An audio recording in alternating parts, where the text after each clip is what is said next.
Hello students, chapter diversity in living organisms में हमने RH Whittaker का 5 किंगडम क्लासिफिकेशन पढ़ा, जिसके अंदर हमने Monera, protista, fungi 3 kingdoms complete कर लिए थे।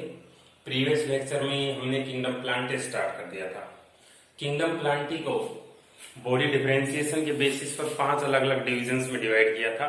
Division Thallophyta, bryophyta, pteridophyta, gymnosperm, angiosperm. उनमें से उनकी टेबल बनाई थी मैंने कंपैरेटिव स्टडी के लिए। तो 5 कैरेक्टर और एग्जाम्पल तो उस टेबल में ही हो गए थे। कुछ नए कैरेक्टर और एग्जाम्पल हैं, वो हम हर एक टॉपिक वाइज पढ़ रहे हैं आप डिटेल में, तब मैं इंक्लूड करूंगा। तो पहला डिवीजन है डिवीजन थैलोफाइटा। ठीक है। Plants do not have well differentiated body and commonly called algae. Division thallophyta के प्लांट्स की बॉडी अनडिफरेंशिएटेड होती है, मतलब root, stem, leaf, flower, fruit, seed, ये सब चीजें क्लियर नहीं होती। सिर्फ सेल्स का एक ग्रुप बना हुआ है, उसको हम एल्गी बोलते हैं। Mostly occur in aquatic habitat. ज्यादातर एल्गी वाटर के अंदर भी प्रेजेंट होती हैं। Some occur in symbiosis with algae with fungi to form lichens. मैंने लाइकेंस बताया था फंजाई में। symbiotic association of algae and fungi is called lichens. Body is called thallus. Thallus body कौन सी होती है? जिसमें रूट, स्टेम, लीफ नहीं होते हैं, उस बॉडी को थैलस बोलते हैं। तो ब्रायोफाइटा में थैलस बॉडी होती है और उसमें थैलोफाइटा में भी। एग्जाम्पल स्पायरोगाइरा, यूलोथ्रिक्स, क्लेडोफोरा, कारा, लेमिनेरिया, ये कुछ एल्गी के एग्जाम्पल है, जिसमें से आपको कोई 2 डायग्राम बनाने हैं एनसीईआरटी बुक से। ध्यान रखें, आप डायग्राम हर एक डिवीजन के खत्म होते ही बनाएं, एक साथ नहीं बनाएं। कोई भी 2 डायग्राम इनमें से आपको बनाने हैं बुक में से, ओके? या फिर इनका नेम डालकर इंटरनेट पे से भी ले सकते हैं। 2 डायग्राम होने चाहिए थैलोफाइटा के, okay? Division bryophyta, they are called amphibians of plant kingdom because they live on land but depend on water for sexual reproduction. Amphibia ऐसे एनिमल्स को कहा गया है जो वाटर और लैंड दोनों पर होते हैं और सेक्सुअल रिप्रोडक्शन के लिए वाटर पर डिपेंड करते हैं वो। तो उसी तरह जैसे फ्रॉग है, उसी तरह एग्जाम्पल ये ब्रायोफाइटा के प्लांट्स हैं जो कि लैंड पर रहते हैं लेकिन वाटर पर डिपेंड करते हैं, इसलिए इनको एम्फीबियंस ऑफ प्लांट किंगडम बोलते हैं। Do not have specialised tissues, xylem and phloem, जिनको हम वेस्कुलर बंडल्स बोलते हैं, for conduction of water, minerals and food. Water और फूड के ट्रांसपोर्ट के लिए जो हायर प्लांट होते हैं, जिम्नोस्पर्म, एंजियोस्पर्म, उनमें जाइलम फ्लोएम होता है, इनमें नहीं होता। They have leaf like, root like, stem like structures but not true root, stem and leaf. उनके जैसी स्ट्रक्चर होती है लेकिन एग्जैक्टली वो नहीं होती। Division Bryophyta includes 2 major groups of plants which are liverworts, mosses. Bryophyta में फिर 2 ग्रुप बने हुए हैं। लीवरवोर्ट के एग्जाम्पल है रिसिया, मर्केंसिया, और मोस का एग्जाम्पल है फ्यूनेरिया। ठीक है। उसके बाद common example Riccia, Marchantia, Funaria, Sphagnum et cetera. तो इसमें भी इनमें से कोई भी 2 डायग्राम आपको बनाने, ठीक है, नोट डाउन करें। और डायग्राम हर एक डिवीजन के पास ही होना चाहिए, ध्यान रखें आप।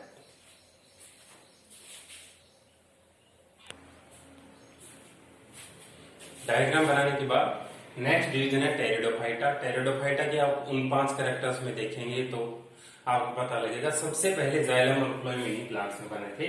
These were first successful land plants with vascular bundle. Xylem phloem बन गए थे and true root, stem and leaf. Root, stem, leaf भी ट्रू बन गए थे। फोल्स तो ब्रायोफाइटा में ही बन गए थे। They are vascular. अब हर एक टर्म का मतलब समझ लें आप। वेस्कुलर का मतलब जिसमें जाइलम फ्लोएम प्रेजेंट होते हैं। क्रिप्टोगेम, मैंने डेफिनेशन लिखवाई थी डिफरेंस की फॉर्म में। The plants in which reproductive organs are not well developed. Non spermatophyte, ये भी मैंने डिफरेंस लिखवाया था। The plants in which seeds are not form, ठीक है। They are further divided into 2 sub groups of fern. एक group है fern जिसमें आती है ब्रायोप्टेरिस, सिलेजिनेला, एडिएंटम, एंड होर्सटेल जिसमें आती है इक्विसीटम, ठीक है। जैसे वहां पर 2 ग्रुप थे, लीवरवोर्ट और मोस ब्रायोफाइटा में, उसी तरह यहाँ पर 2 ग्रुप हैं, फर्न्स और horsetails. Example Selaginella, Marsilea, Equisetum, Adiantum, Lycopodium et cetera. इनमें से कोई भी 2 डायग्राम आपको यहीं पर बनाने हैं। बार बार कह रहा हूं, एक साथ डायग्राम नहीं बने, इसके तुरंत बाद बने। Division gymnosperm. अब हम पढ़ रहे हैं हायर प्लांट्स, जो फोर्थ डिवीजन है। दीज प्लांट्स आर वेस्कुलर, मतलब जाइलम फ्लोएम प्रेजेंट। फाइनेरोगेम मतलब reproductive organ well developed. Spermatophytes मतलब जिनमें सीड्स प्रेजेंट होते हैं। डिफरेंशिएटेड बॉडी जिनमें रूट स्टेम लीफ प्रेजेंट होते हैं। ठीक है, हर एक टर्म का आपको मतलब समझ में आना चाहिए। Seeds are naked as they are not enclose into fruits, मतलब फ्रूट्स नहीं बनते, सीड बनते हैं। तो सीड अगर फ्रूट से कवर नहीं होगा तो ऐसे सीड को हम नेक्ड सीड बोलते हैं, जो कि जिम्नोस्पर्म में बनते हैं। Plants are usually perennial. Perennial term का मतलब ऊपर लिख दीजिए, grow for many years. Evergreen मतलब जो लीफ कभी गिराते नहीं, और वुडी मतलब हार्ड स्टेम। तो तीनों टर्म्स का मतलब या तो ब्रैकेट में लिख दीजिए आप, या फिर टॉप पे लिख दें। पेरेनियल के ब्रैकेट में लिख दीजिए grow for many years, evergreen, do not fall their leaves, woody, hard stem. Male and female reproductive parts are called cones. कौन बोलते हैं? Example cycas, Pinus, people, banyan tree. People और बैनियन ट्री तो आपने देखा ही होगा। पीपल का plant और बरगद का प्लांट बड़े से होते हैं, इन पे फ्रूट्स नहीं लगते, वो सीड लगते हैं। ठीक है, तो ये जिम्नोस्पर्म्स हो गए। हम लास्ट डिवीजन अब पढ़ेंगे एंजियोस्पर्म। डायग्राम इसमें भी इनमें से कोई भी दो बनाए, एनसीईआरटी बुक्स में भी दिए हुए हैं, और नहीं हो तो इंटरनेट से बना लें। ठीक है, देखिए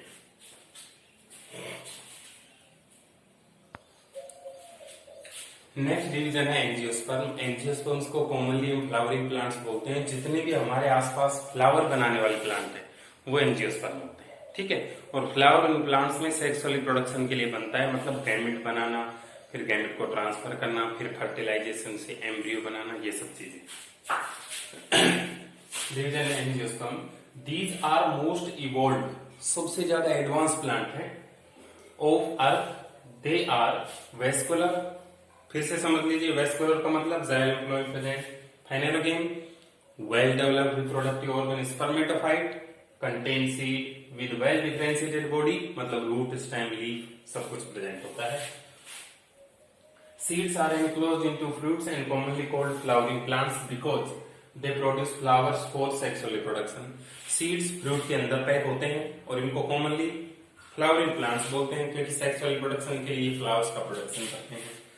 Seeds contain embryos and based on number of cotyledons, seed leaves, angiosperms are of two type। मतलब एक एंजियोस्पर्म में जो फ्रूट बनता है उसमें सीड होते हैं, और सीड के अंदर एम्ब्रियो होते हैं। तो उस एम्ब्रियो के अंदर कोटिलिडन एक है या दो है। अब कोटिलिडन का ऐसे समझे, आपने देखा हो ग्राम का सीड, देखा होगा सभी ने। चना, चने को जब तोड़ते हैं दाल बनती है तो दो बराबर हिस्से बनते हैं, येलो कलर के। दाल भी देखी होगी चने की, वो दोनों कोटिलिडन है या सीड लीफ है। ठीक है, तो जिनमें दो होते हैं जैसे चना है, उनको तो बोलते हैं डाइकोटिलिडन्स, और जिनमें एक ही हो वो होते हैं मोनोकोटिलिडन। जैसे एग्जांपल है वीट। वीट में बीच में एक लाइन होती है लेकिन उसके दो बराबर हिस्से नहीं बनते। ऐसे ही एग्जांपल है राइस। राइस में सिर्फ एक ही कोटिलिडन है, अकेला। राइस तो सबने देखा होगा, अकेला कोटिलिडन है। तो ऐसे एंजियोस्पर्मिक प्लांट जिसमें एक ही कोटिलिडन होता है वो तो होते हैं मोनोकोट, और जिनमें दो कोटिलिडन होते हैं वो होते हैं डाइकोट। ठीक है, उनमें बहुत सारे डिफरेंसेस मिलेंगे। तो वो डिफरेंसेस क्या क्या है अब आप समझ गए। राइस है, व्हीट है, मेज है, ऑनियन है, बेम्बू है, ग्रासेज है सारी, ये सब मोनोकोट। ठीक है, देखें single cotyledon in seed, two cotyledon in seed. Two cotyledon में ग्राउंडनट, मूंगफली में देख लीजिए आप, दो बनते हैं। मैंगो का जो बड़ा सीड होता है उसको खोल के देखें, दो कोटिलिडन होते हैं, उनमें दो होंगे वो डाइकोट होंगे। लीव्स है पैरेलल वेनेशन। ध्यान देना आपने आसपास जिसकी लीफ इस तरह लंबी हो और उसमें जो वेन है बिल्कुल पैरेलल चल रही है एक दूसरे को, क्रॉस नहीं करती हैं बिल्कुल भी, वो तो होगा मोनोकोट। और जिसमें इस तरह से क्रॉस करें वो होगा डाइकोट, मतलब रेटिकुलेट वेनेशन। रूट अगर उस प्लांट को उखाड़ कर देखें तो एक फाइबर का नेटवर्क निकलेगा रूट का सोइल में से, तब तो वो होगा मोनोकोट। और इस तरह की थिक रूट निकलेंगी तो वो होगा डाइकोट। इसको फाइब्रस रूट सिस्टम बोलते हैं और इसको टैप रूट सिस्टम बोलते हैं। ठीक है, दो डिफरेंस और अभी बताऊंगा, इसको नोट डाउन कीजिए, ये डायग्राम भी बनाए बीच में। ओके, लिखें।